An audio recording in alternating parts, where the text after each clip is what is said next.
प्राचीन भारत के एक गांव में एक गरीब लेकिन दिल का सच्चा संगीतकार रमेश रहता था। उसकी बांसुरी की धुन इतनी मीठी थी कि लोग उसे सुनने के लिए दूर दूर से आते थे। हालांकि वह बहुत गरीब था और मुश्किल से अपना गुजारा कर पाता था।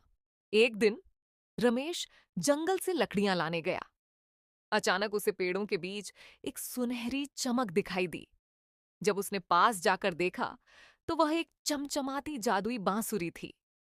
बांसुरी पर लिखा था, जिसे अच्छाई की धुन सुनाई दे वही इसका सच्चा मालिक है।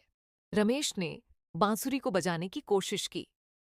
जैसे ही उसने बांसुरी के छेदों पर अपनी उंगलियां रखीं और हवा फूंकी, जंगल में अद्भुत धुन गूंजने लगी।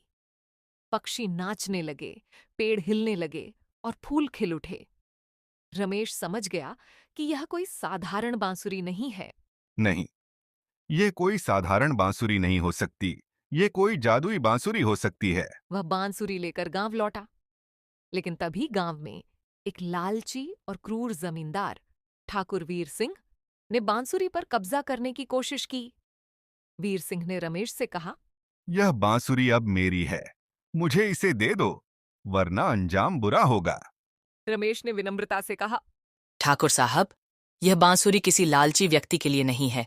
ये सिर्फ उनके लिए है जिनका दिल दूसरों के लिए धड़कता है। लेकिन रमेश ने इस ताकत का कभी घमंड नहीं किया। उसने बांसुरी का इस्तेमाल केवल दूसरों की मदद करने के लिए किया। ठाकुर वीर सिंह को अपनी गलतियों का एहसास हुआ और उसने अपनी संपत्ति गांव वालों में बांट दी।